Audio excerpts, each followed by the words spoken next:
नमस्कार दोस्तों, स्वागत है आप सभी का सौरभ स्टडी पॉइंट में। आज हम पेट से रिलेटेड जो महत्वपूर्ण प्रश्न हैं वो सारे प्रश्न हम आप लोगों के लेकर के आए हुए हैं। तो आइए शुरू करते हैं दोस्तों। जैसा कि आप लोगों को पता है कि हमारी एग्ज़ाम की डेट्स भी आ गई है। तो 15 और 16 अक्टूबर को जिन भी बच्चों के एग्ज़ाम लगे हुए हैं, अगर वो अच्छा स्कोर करना चाहते हैं तो दोस्तों वीडियो पे अंत तक बने रहें। अगर आप 90+ स्कोर करना चाहते हैं दोस्तों, तो गारंटी के साथ मैं कह रहा हूँ कि आपके दोस्तों 90+ स्कोर ज़रूर आएगा। तो दोस्तों इसमें जो मैं 50 क्वेश्चन कराने जा रहा हूँ वो एग्ज़ाम के लिए वेरी वेरी इंपॉर्टेंट रहने वाला है। तो आइए इसी के साथ में हम शुरू करते हैं कि पहला प्रश्न हमारा क्या दिया गया है। तो पहले प्रश्न के बारे में अगर हम बात करते हैं कि मौर्य राजवंश की स्थापना मगध में हुई थी, जो वर्तमान में के नाम से जाना जाता है। हमको बताना है कि जो मौर्य राजवंश की स्थापना मगध में हुई थी उसको हम वर्तमान में नाम से जानते हैं। तो किस नाम से जानते हैं? तो आइए इसका सही जवाब जानते हैं। तो इसका सही जवाब दोस्तों क्या हो जाएगा? सी ऑप्शन हमारा होगा, एकदम राइट हो जाएगा। तो हम किस नाम से जानते हैं? बिहार के नाम से इसको हम जानते हैं। एग्जाम में इसी तरह के प्रश्न आपको देखने को मिल सकते हैं दोस्तों। सटीक प्रश्न वही लेकर के आए हुए हैं जो पेट के पेपर में पूछे जा सकते हैं। तो आइए इसी के साथ में देखते हैं कि अगला प्रश्न हमारा क्या है। अगले प्रश्न के बारे में अगर हम बात करते हैं यहाँ पर कि उस ब्रिटिश गवर्नर जनरल का नाम बताएं जिन्होंने भारत में रेलवे का शुभारंभ किया था। हमको बताना है कि भारत में रेलवे का शुभारंभ किसने किया था। तो आइए इनके बारे में हम जानते हैं। तो इसका सही जवाब हमारा क्या हो जाएगा? डी ऑप्शन हमारा हो जाएगा, लॉर्ड डलहौजी जवाब होगा, एकदम राइट हो जाएगा। तो लॉर्ड डलहौजी ने भारत में रेलवे का शुभारंभ किया था। इसके अतिरिक्त अगर बात करें डाक व्यवस्था व हड़प्पा नीति भी लॉर्ड डलहौजी ने चलाया था। क्या क्या दोस्तों चलाया था? बात करें तो डाक व्यवस्था अगर रिजा में पूछ देता है कि डाक व्यवस्था का प्रारंभ किसने किया, तो इन्होंने किया। अगर बात करें हड़प नीति जो थी दोस्तों, हड़प नीति जो थी उसको किसने चलाई? तो ये लॉर्ड डलहौजी ने ही इसको चलाया था, इनके द्वारा ही चलाई गई थी। तो आइए देखते हैं कि अगला प्रश्न हमारा क्या है। अगले प्रश्न के बारे में बात करते हैं कि तीसरी बौद्ध परिषद किस शहर में आयोजित की गई थी। हमको बताना है कि जो तीसरी बौद्ध संगीति है वो किस शहर में आयोजित की गई थी। इसका सही जवाब क्या रहने वाला है? तो आइए जानते हैं। तो इसका सही जवाब हमारा क्या हो जाएगा? पाटलिपुत्र हमारा जवाब एकदम राइट हो जाएगा। तो तीसरी बौद्ध संगीति कहाँ तो दोस्तों आयोजित की गई थी? तो ये पाटलिपुत्र में स्टार्ट की गई थी। कब की गई थी दोस्तों? तो 250 ईसा पूर्व में। कब? 250 ईसा पूर्व में इसको शुरुआत की गई थी। आइए इसी के साथ में बढ़ते हैं अगले प्रश्न पर। अगला प्रश्न क्या है हमारा? अगले प्रश्न के बारे में अगर हम बात कर लेते हैं कि निम्न में से अकबर के दरबार के मुख्य चित्रकार कौन थे। हमको बताना है कि अकबर के दरबार के जो मुख्य चित्रकार थे वो कौन थे। तो इसका सही जवाब हमारा क्या हो जाएगा दोस्तों? तो सही जवाब हो जाएगा हमारा दसवंत हमारा जवाब होगा, एकदम राइट हो जाएगा दोस्तों। आइए देखते हैं कि अगला प्रश्न हमारा दिया गया है कि छठी शताब्दी ईसा पूर्व के दौरान मथुरा के आसपास के क्षेत्र को कहा जाता था। कि मथुरा के आसपास के क्षेत्र को क्या कहा जाता था? तो इसका सही जवाब हमारा क्या हो जाएगा? शेरसून कहा जाता था। क्या कहा जाता था दोस्तों? शेरसून कहा जाता था, के नाम से जाना जाता था। और यह 16 महाजनपद में से एक था। तो दोस्तों जो 16 महाजनपद थे उसमें से ये एक था। कौन सा दोस्तों? सूरसेन था। आइए देखते हैं कि अगला प्रश्न क्या है। अगला प्रश्न हमें दिया गया है कि वर्ष 1904 में किसने क्रांतिकारियों को गोपनीय समिति के रूप में अभिनव भारत का आयोजन किया था। तो अभिनव भारत का आयोजन किसने किया था? तो आइए जानते हैं कि इसका सही जवाब क्या हो जाएगा। तो वी डी सावरकर हमारा जवाब एकदम राइट हो जाएगा। तो वी डी सावरकर ने दोस्तों अभिनव भारत का आयोजन किया था। इसी तरह के प्रश्न आपको एग्जाम में देखने को मिलेंगे। तो जिन भी बच्चों का दोस्तों 15-16 तारीख को, जो 15 से 16 अक्टूबर में जो दोस्तों एग्जाम लगे हुए हैं पेट के हैं, अगर वो तैयारी कर रहे हैं दोस्तों, बेहतर तैयारी कर रहे हैं, तो दोस्तों उम्मीद करते हैं कि आप लोग को अच्छा स्कोर मिलेगा। आइए देखते हैं कि अगला प्रश्न क्या है कि वर्ष 1905 में बंगाल के विभाजन के दौरान भारत के वायसराय कौन थे। हमको बताना है कि बंगाल के विभाजन के समय जो भारत के वायसराय थे निम्नलिखित में से कौन थे। तो इसका सही जवाब हमारा क्या हो जाएगा? लॉर्ड कर्जन हमारा जवाब एकदम राइट हो जाएगा। तो उस समय पे दोस्तों वायसराय कौन थे? तो लॉर्ड कर्जन जो थे ये इस वहाँ के वायसराय थे। आइए देखते हैं कि अगला प्रश्न हमारा क्या है। अगला प्रश्न दिया गया है दोस्तों कि अगले प्रश्न के बारे में अगर हम बात कर लेते हैं कि निम्नलिखित में से किस ब्रिटिश मिशन योजना ने पाकिस्तान की मांग की अमान्य कर दिया था। कि किस ब्रिटिश मिशन या योजना ने पाकिस्तान की मांग को अमान्य कर दिया था। तो इसका सही जवाब हमारा क्या हो जाएगा दोस्तों? कैबिनेट मिशन हमारा जवाब होगा, एकदम राइट हो जाएगा। तो दोस्तों कौन सी योजना थी? वो कैबिनेट मिशन थी दोस्तों। इसके बारे में अगर हम डिटेल में बात करें कि 24 मार्च 1946 को 3 सदस्यीय स्टेफोर्ड क्रिप्स पैथिक लॉरेंस जो थी वो एवी अलेक्जेंडर सदस्यीय कैबिनेट मिशन भारत आया था दोस्तों। इस मिशन ने पाकिस्तान संबंधी मांग को अस्वीकार कर दिया था। मुस्लिम लीग ने कैबिनेट मिशन योजना का आविष्कार कर दिया था तथा दोस्तों पाकिस्तान को प्राप्त करने के लिए 16 अगस्त 1946 को प्रत्यक्ष कार्यवाही के दिवस रूप में मनाया। तो दोस्तों इस तरह के जो प्रश्न है वो एग्जाम में आपको देखने को मिल सकते हैं। तो आइए इसी के साथ में अगला प्रश्न हम देखते हैं। अगले प्रश्न के बारे में बात करें कि किसने घोषणा की थी कि 30 जून 1948 तक ब्रिटिश द्वारा भारत को स्वतंत्रता प्रदान कर दी जाएगी। कि दोस्तों 30 जून 1948 तक ब्रिटिश द्वारा भारत को स्वतंत्रता प्रदान कर दी जाएगी। किसने घोषणा की थी? तो इसका सही जवाब हमारा क्या हो जाएगा दोस्तों? अगर सही जवाब के बारे में हम बात करें यहाँ पर हमारा क्या रह जाएगा? क्लेमेंट एटली हमारा जवाब एकदम राइट हो जाएगा। तो डी ऑप्शन हमारा दोस्तों क्या हो जाएगा? एकदम सही हो जाएगा। इसी तरह के प्रश्न आपको एग्जाम में देखने को मिलेंगे। तो आइए इसी के साथ में बढ़ते हैं अगले प्रश्न पर। अगला प्रश्न हमारा क्या दिया गया है? तो अगले प्रश्न के बारे में अगर हम बात करें यहाँ पर कि निम्न में से कौन सा भारत का सबसे पुराना तेल उत्पादक राज्य है?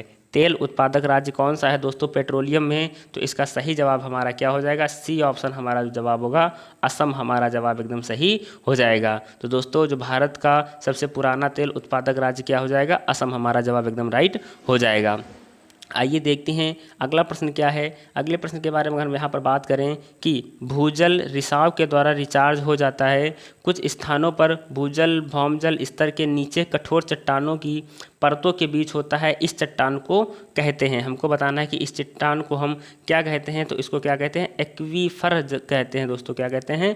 एक्वीफर जो है दोस्तों इसको हम कहते हैं। तो एक्वीफर कहते हैं। तो सही जवाब हमारा क्या हो जाएगा? एक्वीफर हमारा जवाब जो होगा एकदम राइट हो जाएगा। आइए देखते हैं कि अगला प्रश्न हमारा क्या है। अगले प्रश्न के बारे में अगर हम बात करें यहाँ पर कि निम्नलिखित दक्षिणी अमेरिकी राष्ट्रों में से किसमें दक्षिणी अमेरिकी क्षेत्र का सबसे बड़ा वन क्षेत्र है? तो इसका सही जवाब क्या हो जाएगा? तो आइए जानते हैं इसका सही जवाब हमारा क्या हो जाएगा? ब्राज़ील। कौन सा वन क्षेत्र है दोस्तों? ब्राज़ील में दोस्तों जो है हमारा जवाब एकदम राइट हो जाएगा। तो दक्षिणी अमेरिकी राष्ट्रों में से ब्राज़ील दक्षिणी अमेरिका का क्षेत्र का सबसे बड़ा वन क्षेत्र है दोस्तों। इसी तरह के प्रश्न आपको देखने को एग्जाम में मिलेंगे। तो दोस्तों जो भी बच्चे अभी तक चैनल पर नए हैं तो हमारे चैनल को सब्सक्राइब कर लीजिएगा, क्योंकि जितने भी महत्वपूर्ण प्रश्न करा रहे हैं वो सभी एग्जाम में आपको देखने को मिलेंगे। आइए देखते हैं कि अगला प्रश्न हमारा क्या है कि निम्न में से प्रायद्वीपीय भारत की सबसे बड़ी नदी कौन सी है? कि प्रायद्वीपीय भारत की सबसे बड़ी नदी कौन सी है? तो इसका सही जवाब हमारा क्या हो जाएगा दोस्तों? गोदावरी हमारा जवाब एकदम राइट हो जाएगा। तो दोस्तों गंगा के बाद जो सबसे बड़ी नदी है दोस्तों कौन सी आती है? गोदावरी आती है। इसी तरह के प्रश्न आपको एग्जाम में देखने को मिलेंगे। आइए देखते हैं अगला प्रश्न हमारा क्या है। अगले प्रश्न के बारे में यहाँ पर हम बात करते हैं कि निम्नलिखित में से कौन सी नदी यमुना नदी की सहायक नदी नहीं है? हमको क्या बताना है कि यमुना नदी की सहायक नदी नहीं है। तो दोस्तों इस तरह के जो प्रश्न हैं तो दोस्तों कौन सा हमारा सही जवाब हो जाएगा? कल्याणी जो है वो यमुना नदी की सहायक नदी नहीं है। बाकी जो दी गई हैं वो सारी सहायक नदियां हैं। इसी तरह के प्रश्न हमें एग्जाम में देखने को बार बार मिलेंगे। आइए देखते हैं कि अगला प्रश्न हमारा क्या दिया गया है। अगले प्रश्न के बारे में हम बात करते हैं कि किस देश के अतिरिक्त प्रदेश के भीतर उत्पादित सभी तैयार माल और सेवाओं के एक वर्ष में मापे गए बाजार भाव को क्या कहा गया है? तो क्या कहा जाता है इस तरह के प्रश्न को दोस्तों? तो इसका सही जवाब हमारा हो जाएगा बाजार मूल्यों पर सकल घरेलू उत्पाद। हमारा जवाब जो होगा क्या हो जाएगा? बाजार मूल्यों पर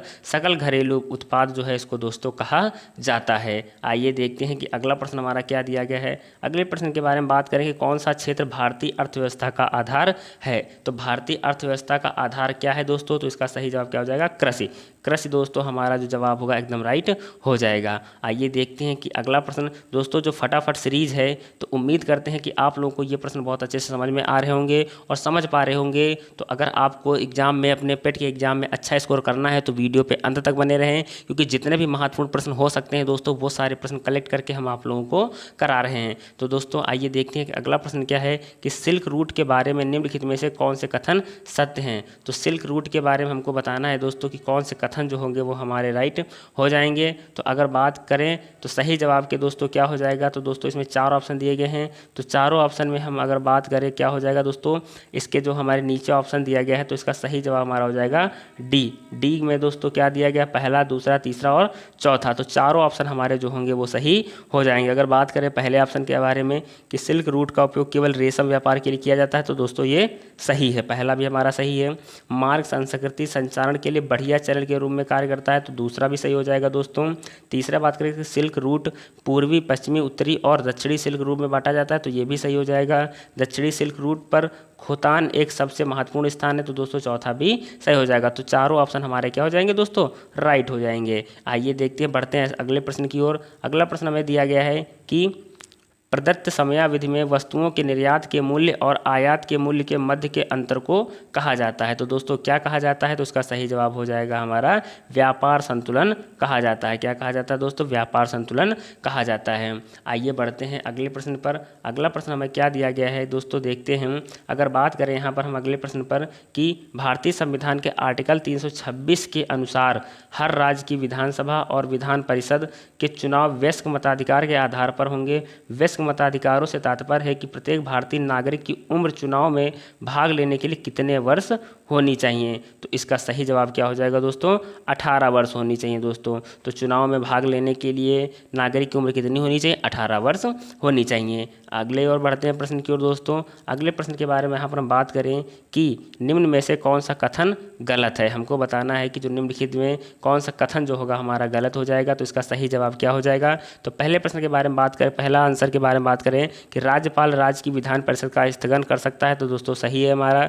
अगले प्रश्न के बाद अगले ऑप्शन के बारे में बात करें कि राज्यपाल राज्य की विधानसभा का स्थगन कर सकता है, तो दोस्तों कर भी सकता है।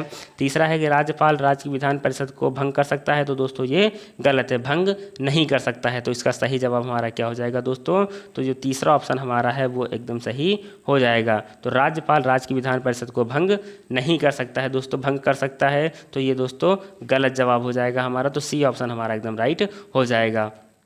आइए देखते हैं कि अगला प्रश्न हमारा क्या है। अगले प्रश्न के बारे में यहाँ पर बात करते हैं अगर कि भारतीय संविधान के अनुच्छेद 22 में किससे संबंधित है। हमको बताना है कि जो अनुच्छेद 22 है दोस्तों ये किससे संबंधित है। तो इसका सही जवाब क्या रहने वाला है, तो आइए जानते हैं। तो इसका सही जवाब हमारा क्या हो जाएगा दोस्तों, तो कुछ मामलों में गिरफ्तारी दोस्तों, जो कुछ मामलों में गिरफ्तारी और हिरासत के खिलाफ संरक्षण, आर्टिकल 22 में बताया गया कि कुछ मामलों में गिरफ्तारी और हिरासत के खिलाफ संरक्षण जो जवाब होगा हमारा एकदम राइट हो जाएगा। तो दोस्तों कुछ दिशाओं में जो गिरफ्तारी और संरक्षण प्राप्त करने का अधिकार है इसमें निवारक निरोधी विधि भी शामिल है। तो आइए अगले प्रश्न पर बढ़ते हैं। अगला प्रश्न हमारा क्या है कि 1975 में आपातकाल के समय भारत के राष्ट्रपति कौन थे। जो 1975 में दोस्तों जो राष्ट्रीय आपातकाल लगा था इस समय वहाँ पर उपराष्ट्रपति कौन थे, इस समय भारत के राष्ट्रपति कौन थे। तो इसका सही जवाब क्या हो जाएगा, तो इसका सही जवाब हमारा क्या हो जाएगा दोस्तों, फखरुद्दीन अली अहमद हमारा जवाब एकदम राइट हो जाएगा। तो इसी तरह के प्रश्न आपको एग्जाम में देखने को मिलेंगे।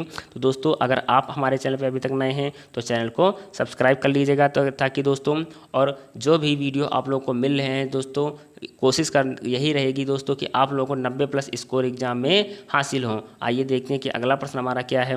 अगले प्रश्न के बारे में अगर हम बात करते हैं यहाँ पर कि निम्न में से कौन सा कथन सही है। 4 ऑप्शन दिए गए हैं, चारों ऑप्शन में से दोस्तों कौन सा कथन सही है हमको बताना है। तो इसका सही जवाब क्या हो जाएगा दोस्तों, तो 1975 के आपातकाल के समय इंदिरा गांधी भारत के प्रधानमंत्री थी। तो हमारा सही जवाब क्या हो जाएगा दोस्तों, तो केवल जो सही ऑप्शन हमारा है तो 1975 के समय जो आपातकाल लगा था दोस्तों उस समय पर जो भारत के प्रधानमंत्री थे कौन थे, इंदिरा गांधी जी थी। बाकी जो हमारे ऑप्शन होंगे दोस्तों क्या हो जाएंगे, गलत हो जाएंगे दोस्तों। जो बाकी ऑप्शन हमारे हो जाएंगे वो गलत हो जाएंगे। तो हमारा बी ऑप्शन एकदम राइट रहने वाला है। आइए देखते हैं कि अगला प्रश्न हमारा क्या है। अगले प्रश्न के बारे में यहाँ हम बात कर लेते हैं। अगर अगला प्रश्न दिया गया है कि मोनोमर कैप्रोलैक्टम को किस बहुलक को प्राप्त करने के लिए बहुलकीकरण किया जाता है। तो दोस्तों किस लिए बहुलकीकरण किया जाता है, तो इसका सही जवाब हमारा क्या हो जाएगा, नायलॉन 6 को, किसको, नायलॉन 6 को दोस्तों बहुलकीकरण के लिए किया जाता है। आइए देखते हैं कि अगला प्रश्न हमारा क्या है।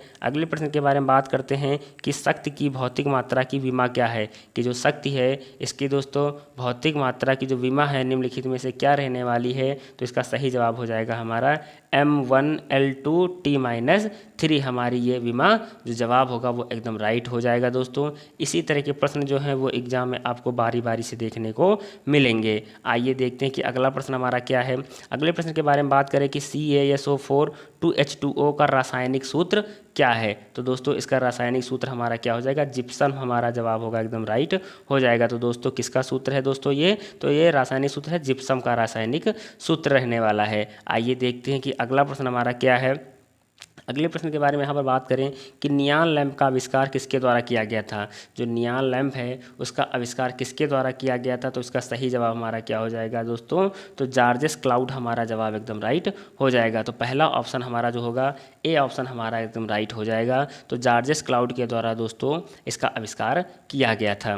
बढ़ते हैं अगले प्रश्न पर। अगला प्रश्न हमारा दिया गया है और दोस्तों आप लोगों को बता देना चाहेंगे कि अगर आप हमारे चैनल पर अभी तक नए हैं तो हमारे चैनल को सब्सक्राइब कर लीजिएगा, ताकि दोस्तों जितने भी महत्वपूर्ण से महत्वपूर्ण प्रश्न हैं आप लोग को एग्जाम से पहले जितने भी दोस्तों प्रैक्टिस सेट करा रहा हूँ वो कोशिश करेंगे दोस्तों कि आपको 90+ स्कोर मिल जाएं। तो दोस्तों अगर आपका स्कोर कार्ड अच्छा दिखना चाहिए दोस्तों, तो दोस्तों वीडियो पे अंत तक बने रहें, क्योंकि जितने भी महत्वपूर्ण प्रश्न हैं सारे प्रश्न हम आप लोगों को इसमें कवर कराने वाले हैं। अगर बात करें अगले प्रश्न पर कि निम्नलिखित में से कौन सा अंग अप्रयुक्त या क्षतिग्रस्त बिंबाणु को हटाने में सक्षम है, तो इसका सही जवाब हमारा क्या हो जाएगा दोस्तों, तो तिल्ली जो जवाब होगा हमारा एकदम राइट हो जाएगा। तो अप्रयुक्त या क्षतिग्रस्त बिंबाणु को हटाने में सक्षम है, तिल्ली जो है वो हटाने में उसको सक्षम है। आइए देखते हैं कि अगला प्रश्न हमारा क्या है। अगले प्रश्न के बारे में बात करें कि वास्को डी गामा ने भारत के समुद्री मार्ग की खोज कब की थी। समुद्री मार्ग की खोज कब की थी, तो इसका सही जवाब क्या रहने वाला है, तो दोस्तों अगर बात करें इसके सही जवाब की तो 1458 हमारा जवाब एकदम राइट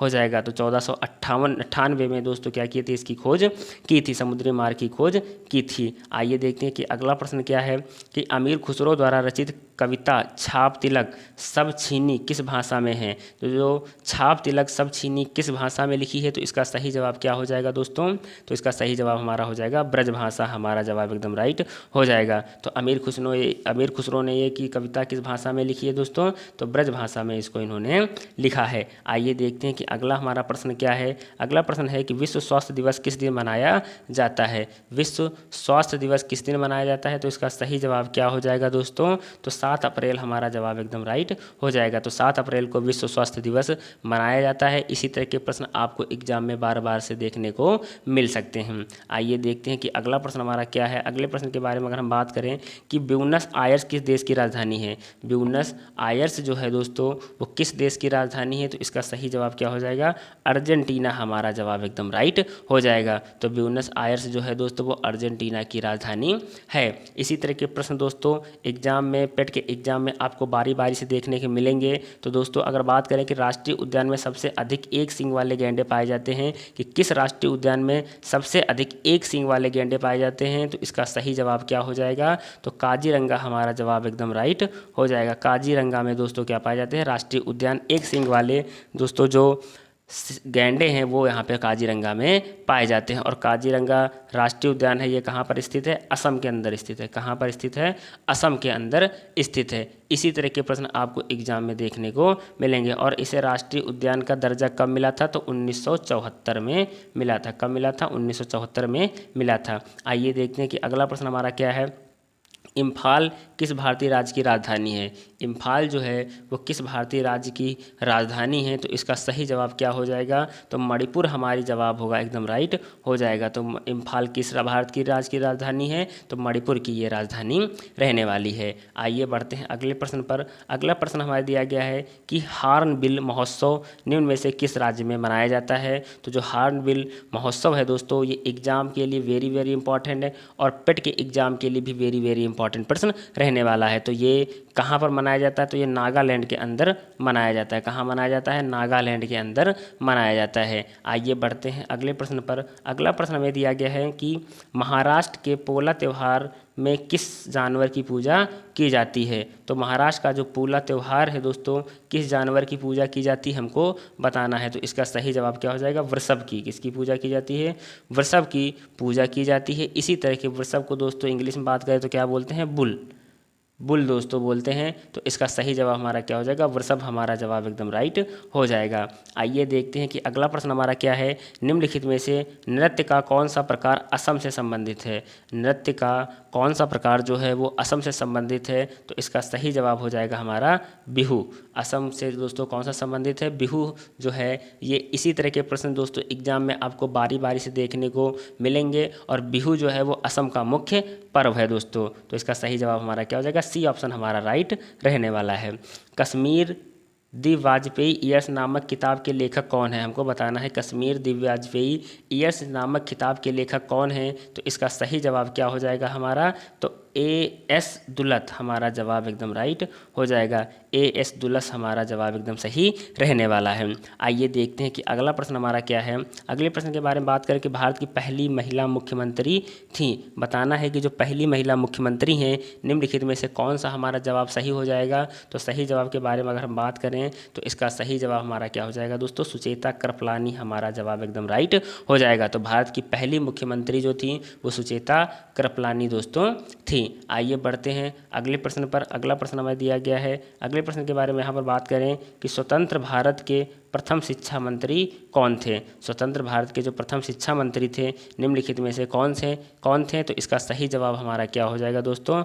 मौलाना अबुल कलाम आज़ाद हमारा जवाब एकदम राइट हो जाएगा। तो सी ऑप्शन हमारा सही हो जाएगा। तो भारत के प्रथम शिक्षा मंत्री मौलाना अबुल कलाम आज़ाद थे। आइए दोस्तों इसी तरह के जो प्रश्न आपको एग्जाम में देखने को मिल सकते हैं। तो आइए देखते हैं कि अगला प्रश्न हमारा क्या दिया गया है। अगले प्रश्न के बारे में यहाँ पर बात करते हैं अगर कि विश्व का सबसे बड़ा दूरदर्शी कहाँ पर स्थित है? तो हमको बताना है कि विश्व का सबसे बड़ा जो दूरदर्शी है वो कहाँ पर स्थित है? तो कैलिफोर्निया में स्थित है। कहाँ स्थित है? कैलिफोर्निया में स्थित है। आइए देखते हैं कि अगला प्रश्न क्या है। गालिब थे, हमको बताना है कि गालिब थे। तो गालिब कौन थे दोस्तों? तो इसका सही जवाब क्या हो जाएगा? तो ए ऑप्शन हमारा जो होगा कवि। क्या थे? गालिब क्या थे दोस्तों? कवि थे। तो इसका सही जवाब क्या हो जाएगा? कवि हमारा ऑप्शन जो है वो एकदम राइट हो जाएगा। आइए देखते हैं अगला प्रश्न हमें क्या दिया गया है। अगले प्रश्न के बारे में हम अगर बात करते हैं कि भारत का राष्ट्रीय चावल अनुसंधान संस्थान कहाँ पर स्थित है? भारत का जो राष्ट्रीय चावल अनुसंधान है वो कहाँ पर स्थित है? तो इसका सही जवाब क्या रहने वाला है? कटक जो जवाब होगा एकदम राइट हो जाएगा। तो राष्ट्रीय चावल अनुसंधान कहाँ पर स्थित है दोस्तों? ये कटक उड़ीसा में स्थित है। कटक कहाँ पर स्थित है दोस्तों?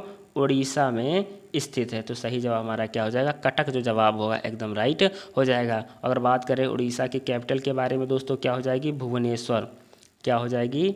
भुवनेश्वर जो होगी वो कहाँ की कैपिटल हो जाएगी? उड़ीसा की कैपिटल हो जाएगी। इसी तरह के प्रश्न आपको देखने को एग्जाम में बारी बारी से दोस्तों मिल सकते हैं। तो वीडियो पे अंत तक बने रहने के लिए धन्यवाद दोस्तों। आइए देखते हैं कि अगला प्रश्न हमारा क्या है कि भारत के राष्ट्रगान के रचयिता कौन है? कि भारत के राष्ट्रगान के जो रचयिता है निम्नलिखित में से कौन है? तो सही जवाब क्या हो जाएगा हमारा? रविन्द्रनाथ टैगोर जवाब एकदम राइट हो जाएगा। आइए बढ़ते हैं अगले प्रश्न पर। अगला प्रश्न हमें दिया गया है कि भारत और श्रीलंका के मध्य संयुक्त सैन्य अभ्यास है। भारत और श्रीलंका के मध्य जो संयुक्त सैन्य अभ्यास है निम्नलिखित में से कौन सा हो जाएगा? तो सही जवाब हो जाएगा मित्र शक्ति हमारा जवाब सही रहने वाला है। तो मित्र शक्ति जो है वो भारत और श्रीलंका के मध्य संयुक्त सैन्य अभ्यास युद्धाभ्यास है। आइए दोस्तों अगला प्रश्न हमें देखते हैं कि क्या है। अगले प्रश्न के बारे में यहाँ पर बात करते हैं कि शोभना चंद्र कुमार किससे संबंधित हैं? कि शोभना चंद्र कुमार जो हैं वो निम्नलिखित में से किससे संबंधित हैं? तो सही जवाब हमारा क्या हो जाएगा? भरतनाट्यम से। किससे संबंधित है? भरतनाट्यम से संबंधित हैं। तो महत्वपूर्ण प्रश्न है दोस्तों जो एग्जाम में आपको अच्छा स्कोर दिला सकते हैं। आइए देखते हैं कि अगला प्रश्न हमें क्या दिया गया है कि वैद्यनाथ मिश्र किस कवि का मूल नाम है? जो वैद्यनाथ मिश्र है वो किस कवि का मूल नाम है? तो सही जवाब क्या हो जाएगा? तो सही जवाब के बारे में बात करें तो नागार्जुन जवाब हमारा एकदम राइट हो जाएगा। तो दोस्तों आइए बढ़ते हैं अगले प्रश्न पर। अगला प्रश्न हमें क्या दिया गया है? अगला प्रश्न दिया गया कि गुट निरपेक्ष आंदोलन का पहला शिखर सम्मेलन कब और कहां आयोजित किया गया था? तो जो गुट निरपेक्ष आंदोलन था पहले शिखर का जो सम्मेलन था वो कब और कहां पर स्थापित आयोजित किया गया था? तो इसका सही जवाब क्या हो जाएगा हमारा? बेलग्रेड 1961 जवाब होगा हमारा एकदम राइट हो जाएगा। तो बेलग्रेड 1961 में दोस्तों जो था वो गुट निरपेक्ष आंदोलन का पहला शिखर सम्मेलन कब आयोजित किया गया था। तो दोस्तों उम्मीद करते हैं कि आप लोगों को ये सारे प्रश्न जो हैं बहुत अच्छे लगे होंगे। तो दोस्तों जो एग्ज़ाम के लिए वेरी वेरी इंपॉर्टेंट साबित होने वाले हैं और जो भी बच्चे पेट यूपी SSC पेट की तैयारी कर रहे हैं तो दोस्तों वो लोग अगर वीडियो को अंत तक देखे हैं तो उम्मीद करते हैं कि आप लोग 90+ स्कोर लाने से आप लोगों को कोई भी नहीं रोक सकता है। क्योंकि दोस्तों ये सारे जो प्रश्न हैं वो मैंने अपने नोट से तैयार किए हुए हैं और मेरा जो परसेंटाइल रहा है दोस्तों वो कितना रहा है? 95 जो हमारा परसेंटाइल स्कोर बनकर दोस्तों मेरा स्कोर कार्ड जो था उसमें मैंने 95 परसेंटाइल हासिल किए थे दोस्तों। वही सारे जो नोट्स हैं उन्हीं के नोट्स मैं आप लोगों के लिए लेकर के आया हूँ। तो दोस्तों उम्मीद करते हैं कि आप लोग भी अच्छा स्कोर कर पाएंगे। और अगर आप हमारे चैनल पे अभी तक नए हैं दोस्तों तो हमारे चैनल को सब्सक्राइब कर लीजिएगा ताकि दोस्तों आप लोगों को वीडियो मिल सके और अच्छा स्कोर आप पा सकें। तो दोस्तों, अगर चैनल पर नए हैं तो मेरे चैनल को सब्सक्राइब कर लीजिएगा। धन्यवाद।